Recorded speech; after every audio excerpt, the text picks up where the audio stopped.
नमस्कार, स्वागत आहे तुमचं आपल्या रेसिपीमध्ये. आणि आज बनवलेली आहे मस्त अशी पारंपरिक डिश. काय? पुरणपोळी आणि आमरस. तर आमरसचं सीझन आहे, मस्त अशी पुरणपोळ्या आणि आमरस बनवलेला आहे. तर एकदम मस्त झालेले आहे सर्व. हे बघा, बघू शकता. आमरस, कुरडई वगैरे तळलेली आहे आणि खूप छान असं झालेलं आहे. तर चला बघूया कसं बनवलेलं आहे. तर त्यासाठी मी आंबे घेतलेले आहे, बघू शकता. 2 किलो आंबे आहे हे.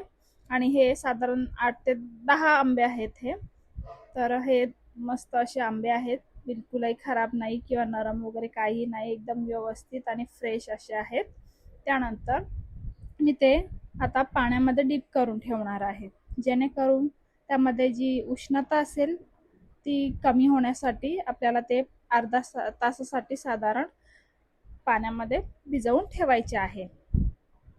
आणि त्यानंतर आपल्याला ते आमरस बनवण्यासाठी घ्यायचे आहे. ते बघा, अशा प्रकारे मी सर्व डिप करून ठेवते आहे पाण्यामध्ये आपले आंबे. हे बघा, मस्त झालेला आहे. अर्धा तास नंतर त्याची साल काढून घेतलेली आहे आणि एकही आंबा खराब निघालेला नाहीये. बघू शकता तुम्ही, सर्व आंबे एकदम मस्त आणि फ्रेश आहेत. त्यानंतर ते कट करून घ्यायचे आहेत. त्याच्या कोय साईडला करून ज्युसरच्या भांड्यामध्ये मी सर्व मँगो जे कट केलेले आहेत ते टाकलेले आहे. नंतर आईस क्यूब आणि साखर ऍड केलेले आहे त्यामध्ये, आणि हे मिक्सरला बघू शकता बारीक करून घेतलेला आहे. आणि याचे मस्त असं थिक असा मँगोचा रस आपला रेडी झालेला आहे. तुम्हाला जसं हवं असेल पाणी त्यामध्ये ऍड करू शकता. तुम्हाला पातळ हवं असेल किंवा थिक हवं असेल असं घट्ट, तर तसं पण बनवू शकता. तर मी जास्त पाणी ऍड केलेलं नाहीये त्यामध्ये, फक्त आईस क्यूब घातलेले आहेत. तर मस्त असा रस जो आहे तो रेडी झालेला आहे. त्यानंतर पीठ मळायला घ्यायचं आहे आपल्याला पुरणपोळीसाठी. तर ही थोडीशी हळद मी टाकलेली आहे परातीमध्ये, कारण मला थोड्याशा पिवळसर अशा पोळ्या हव्या आहेत, म्हणून मी त्यामध्ये हळद टाकलेली आहे. नंतर थोडंसं पाणी ऍड केलेलं आहे त्यामध्ये. आणि आता मी थोडंसं मीठ चवीपुरतं त्यामध्ये ऍड करणार आहे. त्यानंतर पोळ्या ज्या आहेत त्या मी गव्हाच्या पिठाच्या करणार आहे. तर इथे मी गव्हाचं पीठ जे आहे ते चाळून घेते आहे. तुम्हाला हवं असेल तर मिक्स पण करू शकता, जसं मैदा आणि गव्हाचं पीठ असं दोन्ही मिक्स करू शकता तुम्ही, किंवा फक्त मैद्याचे पण करू शकता. त्याच्या पण खूप छान अशा सॉफ्ट पोळ्या होतात. पण मी हे पूर्णपणे गव्हाचं पीठ घेतलेलं आहे आणि ते मी मळून घेतलेलं आहे. जसं की आपण चपातीला पीठ मळतो तसंच एकदम नॉर्मल मळलेलं आहे. आणि त्यानंतर थोडंसं तेल घेतलेलं आहे आणि अजून थोडंसं 5 मिनिटासाठी तेलामध्ये व्यवस्थित असं मळून घेतलेलं आहे मी. हे बघा, मस्त सॉफ्ट होईपर्यंत एकदम मळून घ्यायचं आहे पीठ. आणि मळून झालेलं आहे. त्यानंतर आता हे 2 ते 3 तासासाठी मस्त असं साईडला ठेवून द्यायचं आहे, जेणेकरून पीठ एकदम मस्त असं मुरेल आणि आपल्या पोळ्या ज्या आहेत ते एकदम मस्त लुसलुशीत आणि सॉफ्ट अशा तयार होतील. तर 2-3 तासासाठी साईडला ठेवून द्यायचं आहे मळून, झाकण लावून ठेवून द्यायचं आहे. त्यानंतर आपल्याला पुरण बनवायचं आहे. तर त्यासाठी मी ही हरभऱ्याची डाळ घेतलेली आहे, जे की चण्याची डाळ ज्याला बोलतात ती घेतलेली आहे. हे बघा, साधारण अर्धा किलो असेल, थोडीशी अर्धा किलो कमी असेल. आणि त्यामध्ये पाणी टाकलेलं आहे आणि ती थोडीशी धुवून घ्यायची आहे, जेणेकरून त्यावर थोडीशी धूळ वगैरे लागलेली असते ती निघून जाण्यासाठी. मस्त असं धुवून घ्यायचे आहे. हे बघा, धुवून घ्यायचे आहे व्यवस्थित. आणि आपले हे पाणी जे आहे ते गाळून घ्यायचं आहे. त्यानंतर ही जी डाळ आहे धुतलेली, आता ती डायरेक्ट कुकरमध्ये ॲड करणार आहे. तुम्हाला हवं असेल तर कुकरमध्ये शिजवू शकता किंवा तुम्ही पातेल्यामध्ये शिजवलं तरी चालतं, काय हरकत नाही. पण पातेल्यामध्ये शिजवायला तुम्हाला खूप जास्त वेळ लागतो, साधारण 1 तास लागतो. तर आणि कुकरमध्ये जास्त वेळ लागत नाही. 4 शिट्ट्यामध्ये एकदम छान अशी मस्त अशी डाळ शिजल्या जाते.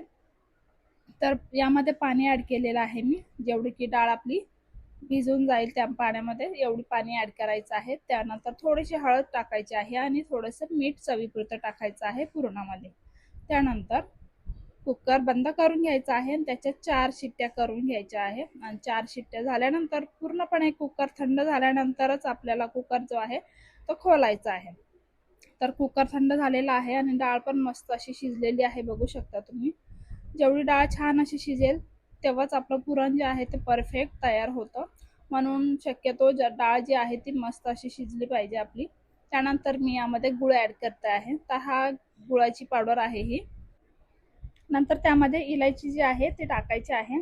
तर मी साधारण 6 ते 7 अशा इलायची घेतलेल्या आहे छोट्या.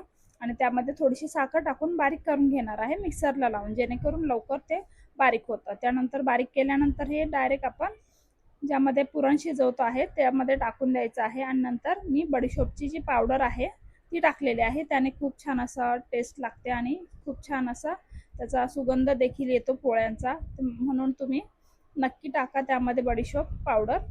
तर मी पावडर काढून ठेवलेली होती आणि ती त्यामध्ये टाकलेली आहे. आता मस्त असं आपलं पुरण शिजत आहे आणि त्यातलं जे पाणी आहे ते पूर्णपणे आटवून घ्यायचं आहे पाणी आपल्याला. बघू शकता मस्त असं घट्ट झालेलं आहे आपलं पुरण. आणि जोपर्यंत आपलं पुरणामध्ये पूर्णपणे असा चम्मच जो आहे तो उभा राहत नाही तोपर्यंत आपल्याला पुरण जे आहे ते स्लो गॅसवरती शिजवून घ्यायचं आहे. बघू शकता आपलं पुरण रेडी झालेलं आहे. आता मी ते वाटून घेते आहे. तर वाटण्यासाठी माझ्याकडे हे भांडं आहे पुरणाचं, त्यामध्ये मी ते वाटून घेते आहे. आपली डाळ जी आहे ती व्यवस्थित अशी शिजलेली आहे आणि त्यामध्ये पाणीही नाहीये आणि मस्त असं घट्टसर पुरण आहे. त्यामुळे आपली डाळ जी आहे लवकरात लवकर वाटल्या जाते. आणि साधारण 15 मिनिटांमध्ये आपले पुरण जे आहे ते वाटून असं रेडी झालेलं आहे. बघू शकता मस्त असं मोकळं एकदम सुटसुटीत असं पुरण तयार झालेलं आहे. त्यानंतर बघू शकता इथे पीठ पण मस्त असं मुरलेलं आहे. 2-3 तासासाठी मस्त ठेवलेलं होतं रेस्टसाठी.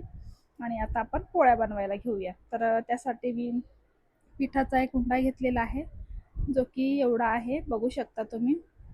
तर आपल्याला एकदम छान असं पुरण पोळी येण्यासाठी त्यामध्ये पुरण जे आहे ते जास्त भरायचं आहे, जेणेकरून मस्त अशी पोळी जी आहे छान बनते आणि सॉफ्ट बनते मेन म्हणजे. तर जेवढं तुम्ही पुरण त्यामध्ये ॲड करणार जास्त तेवढी पुरणपोळी जी आहे ती सॉफ्ट होते. तर बघू शकता पुरण जास्त आणि पिठाचा उंडा जो आहे तो छोटा घेतलेला आहे मी. आणि आता आपण पुरणाची जी पारी असते ती तयार करून घेऊया. म्हणजेच आपण जशी मोदकासाठी करतो तशी पारी तयार करून घ्यायची आहे. आणि त्यामध्ये आपल्याला पुरणाचा जो गोळा आहे तो त्यामध्ये टाकायचा आहे. त्यानंतर हे पूर्ण पॅक करून घ्यायचं आहे. हे अशा प्रकारे वरती घ्यायचं आहे आणि पूर्णपणे आपलं हे जे पुरण आहे ते पॅक करून घ्यायचं आहे. त्याचा गोळा तयार करून घ्यायचा आहे. हे बघा अशा प्रकारे मी तयार केलेला आहे. आता तो पिठामध्ये डिप करायचा आहे. तर मी यासाठी पीठ यूज करणार आहे. जर कुणाला तेलाच्या करायच्या असेल तर तुम्ही तेलाच्याही करू शकता, त्यामध्ये तेल जास्त यूज होतं आणि यामध्ये पीठ यूज होतं.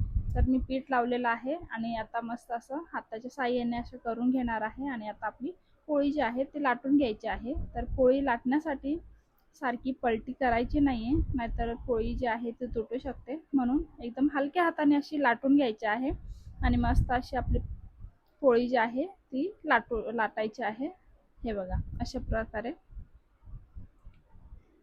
मस्त सॉफ्ट एकदम हलक्या हाताने पोळी जी आहे लाटायची आहे. आणि आता रेडी झालेली आहे. तर ती तव्यावरती थोडंसं तूप टाकलेलं आहे मी आणि आता पोळी ॲड करणार आहे त्यामध्ये. हे बघा पोळी टाकलेली आहे. एक साईड भाजल्यानंतर ती पलटी करायची आहे आणि पलटी केल्यानंतर दुसरी साईड जी आहे ती भाजून घ्यायची आहे व्यवस्थित अशी. तर गॅस जो आहे तो मीडियम ठेवायचा आहे. आणि हे बघा मस्त अशी टम्म आपली पुरणपोळी जी आहे ती फुगलेली आहे. आणि वरतून मी आता त्याला तूप लावते आहे. तर तूप किंवा तेल तुम्हाला जे हवं असेल तुम्ही लावू शकता, पण मी तूप लावते. तुपाने अजून छान असं टेस्टी लागतात पोळ्या.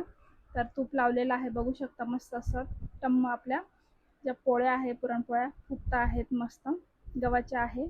तर हे बघा आणि दुसरी साईड पण आपल्याला तूप लावून घ्यायची आहे आणि ती पण व्यवस्थित भाजून घ्यायची आहे. तर यामध्ये गॅस जो आहे तो फास्ट बिलकुलही करायचं नाही आहे. मीडियम गॅसवरती ज्या आहे पोळ्या त्या भाजून घ्यायच्या आहे. लवकर होतात पटापट एकदम. तर हे बघा मस्त अशा फुगता आहेत आपल्या पोळ्या. आणि सर्व ज्या पोळ्या आहेत मी अशाच प्रकारे बनवून घेते आहे एक एक करून. आणि खूप छान आणि सॉफ्ट अशा बनतात. कलर पण बघू शकता त्याचा मस्त असा थोडासा पिवळसर आलेला आहे आणि मस्त आहे बघा फुगता आहेत व्यवस्थित. तर तुम्ही पण अशाच पद्धतीने नक्की ट्राय करून बघा. आणि कोणाकोणाला पोळ्या आवडतात पुरणपोळ्या नक्की कमेंटमध्ये सांगा. आणि स्पेशली पुरणपोळीसोबत रस कोणाला आवडतो आमरस ते पण नक्की सांगा. तर हे बघा सर्व पोळ्या ज्या आहेत त्या मी मस्त अशा बनवून घेते आहे. सर्व पोळ्या मस्त बनलेल्या आहेत. एकही पोळी फुटलेली नाही आहे आपली, बघू शकता तुम्ही. हे बघा आणि पुरण देखील खूप त्यामध्ये छान असं भरलेलं आहे. मस्त आपल्या पोळ्या ज्या आहे पुरणपोळ्या रेडी झालेल्या आहे. त्या सर्व अशा भाजून घेते आहे मी आणि फोल्ड करून त्या काढून घ्यायच्या आहेत आपल्याला. हे बघा अशा प्रकारे भाजायच्या आहे. पूर्णपणे भाजून जातात त्या. हे बघा पलटी केलेली आहे मी आणि आता फोल्ड केलेली आहे आणि काढून घेतलेली आहे. तर साधारण आपल्या एवढ्या पोळ्या ज्या आहेत त्या तयार झालेल्या आहे. मस्त अशा मोठ्या मोठ्या आहेत या थोड्याशा पोळ्या. तर आपला रस जो आहे तो पण इकडे रेडी झालेला आहे. तो मी फ्रीजमध्ये ठेवला होता थंड होण्यासाठी आणि खूप छान असा लागतो आहे टेस्ट त्याची. एकदम घट्ट असं झालेलं आहे आणि थंड थंड रस आणि पोळी मस्त असा आनंद घ्या. आपल्या उन्हाळ्यामध्ये आंब्याचा सीजन आहे, मस्त आनंद घ्या. बनवा तुम्ही देखील घरी. आणि ही कुरडईचा थोडासा भुगा होता तर तो पण मी तळलेला आहे त्याच्यासोबत आणि मजा येते खायला. पुरणपोळी आमरस मस्त अशी कॉम्बिनेशन खूप छान आहे. तर तुम्ही पण नक्की ट्राय करून बघा आणि रेसिपी कशी वाटली नक्की कमेंटमध्ये सांगा. रेसिपी आवडल्यास लाईक शेअर सबस्क्राईब करायला बिलकुलही विसरायचं नाही. धन्यवाद.